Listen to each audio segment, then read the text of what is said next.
This is Christopher Tipper, CEO and founder of 100 Benefits Consulting Group. This is December 28th. Today is Tuesday. It is our last Tuesday topic, white paper discussion of 2021. Looking forward, question mark, to 2022, right? How you doing, Christina? Sure. You sure? Okay, a bit more of a smile there. All right. Sure. Today we are going to be talking about VCP, sorry. This is a follow-up to our self-correction program white paper conversation from last month, and I was just thinking, hey, this is a good lead into resolutions. This is a resolve to do things better in the future and a way to fix them. Does that work for you? Yeah, the first resolution should be don't make mistakes. Don't make mistakes and don't need VCP. And the second resolution would be if you do make a mistake, use your VCP. Okay. So last month, it seemed like 6 months ago, last month we talked about EPCRs in general, all right, and specifically the self-correction program. And today it's the voluntary correction program, which is for things that are more egregious than the self-correction program. Does that sound right? Close enough? There are some corrections that can only be done through VCP. Right. Anything that you can correct through SCP can be corrected through VCP if you so choose to pay the penalty. Okay. Yeah. So we've kind of lumped up my first two questions together here. What is VCP? Voluntary Correction Program. It is where you admit to the IRS that you have made an error and that you have a plan on how to fix the error. And it's voluntary because you are I don't want to use the phrase self-correcting. You are voluntarily bringing this up to the IRS and saying, right, okay. And they will not look at anything except what you include in your filing. Okay. So how does the VCP differ from the self-correction program? Well, for one thing, you have to go to the IRS and apply for your corrections to be acceptable. Okay.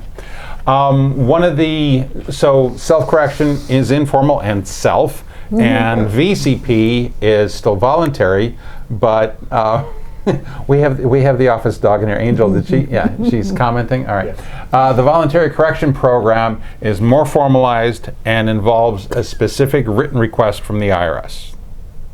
To the IRS. To the IRS. Well, yeah, you're right. And a written acceptance by from the IRS. Yeah. So there are different types of failures that are covered by VCP, and the one I read about the most is operational failure. Yeah, because that's the most common. So you want to give us some examples? No. Okay. Would you please give us some examples? This is voluntary, remember? And this is a serious one.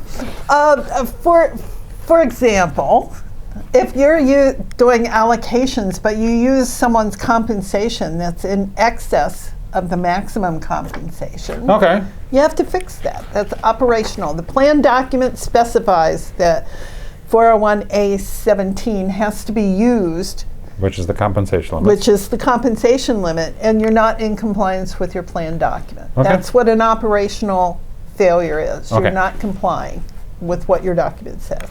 So how would you correct that? Well. Okay, remember we have less than 30 hours, okay? Okay, so you can reduce the allocation that you've given to this person with the higher compensation than was allowed. This would be an example if it was a pro rata or age-weighted or if the compensation went into how much they were getting, you could knock that back down again. Right. Or, and you can tell me if you've ever seen this before, you can amend the contribution allocation formula to increase the allocation to all the other employees to bring them up to the same level. Yeah, I've never seen that. I've never seen that. But why would this sounds like a self-correction. Why would this not be part of the self-correction program? Well, it could be, but again, it's nice to have that approval. Oh, okay. Just in case your plan is ever audited. Okay. All right. Yeah. So now you were trying a second ago to describe how, no, I understand that somebody did something that was in violation of the document. Right. You're classifying it as an operational failure. Why is that not a document failure? And if that's not a document failure, what is? It's not a document failure because the document is right there. It's fine. The document's okay. Yeah, it's what you did with the document that was bad. Okay. So a document failure is failing to keep the document up to date with current regulations and rules. And we're kind of in the middle of one of those things right now, a mandatory amendment restatement. So not doing that is going to make you subject to VCP.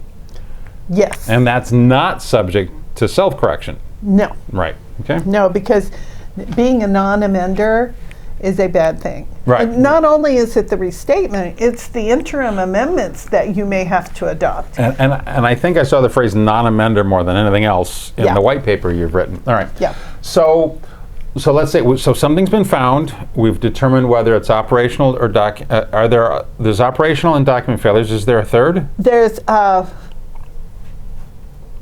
demographic failure, That's right. where if you failed your ADP, or not your ADP, your 410B and your 401A4 testing, that becomes And you didn't fix it with a contribution. Yeah. Right. Yeah. Okay. right. So now then, we've found the failure, we've identified the failure, the client understands that it's in their best interest to fix it. Now what?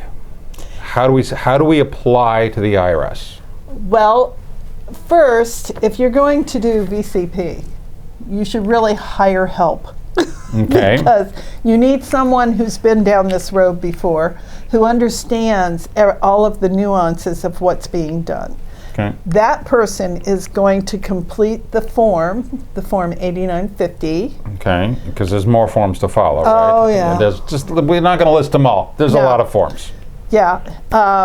They will also gather up all of the information that the IRS will want to see, like what happened, how are you planning to correct it, who's affected by it, and all of, how did the plan document work? It's almost like, when in reading through the white paper and you were describing the correction process, it almost sounds like a bit of a business plan. What went wrong, what you need to do to fix it, what you need to do to not go wrong again. Okay, maybe not the best English, but so then this is electronically, when you've gathered all this information, it all goes on PDF and it's electronically submitted to the IRS. On the pay.gov. I question whether or not that was the whole website. Apparently it is pay.gov. And I guess you get to pay there because they want money. They've always wanted the money yeah. first. They wouldn't even open the rest of the envelope when you were mailing it in. Okay. But now you can't mail anything to them. Right. And there's, you have to put all of your attachments in one PDF. And that PDF is limited to 15 megabytes. Yeah. 15. Yeah. And if you can't now, and bless the IRS, they just can't quite come into the 21st century because if your documentation results in greater than 15, you have to break it down, send them the 15 meg, and then fax the rest of the documentation. Oh, you upload the first 15 meg and then fax the rest of it? You can't have two 14.9 meg submissions? Yeah. We'll get there. Filippo, don't give us that look. We'll get there. Okay. So. I know, it makes no sense. Yeah, but like Dusty was saying, at least it's a 15 meg upload. It's not, 15 kilobytes. All right. Right. So what you're saying, so there is definitely an advantage to hiring a service provider or attorney, somebody who they don't have to be an attorney, but they need to know the ropes. This needs to not be their first rodeo. They're going to have fees. The IRS is going to have fees. We've got them listed in the white paper. Okay. Mm-hmm. You're probably going to end up spending a lot less time and a lot less soft dollars by hiring somebody to do it for you, and you're much more likely to get the fee that you want to be charged, right? And also the person that you hire to do this needs to be able to have a 2848 power of attorney for you, because none of these are black and white. There's always going to be questions from the IRS, and only someone with the ability to talk to them, and that the IRS will talk to as well. Right. IRS will take information from anybody, but they won't give information unless you've got a power of attorney. So two more quick, well, one of them is quick. What's the expected time frame? So you submit everything to the IRS. Are we looking at 6 months, year and a half, 2 weeks? Probably a year and a half. A year and a half to get it resolved with the IRS. A lot of people make mistakes. Yeah, a lot. Okay. It's a growth industry. All right. Now then, so very simply, I know I got to be careful about the use of that word here. The main advantage for filing a VCP over self-correction is, I don't want to say get out of jail free card, but you've been absolved? Yes. It's reassurance that your plan is now in qualified status. It's not at risk of being disqualified and having all of the assets distributed as a taxable event for the participants. Right. And you know that everything's up to date and you're good.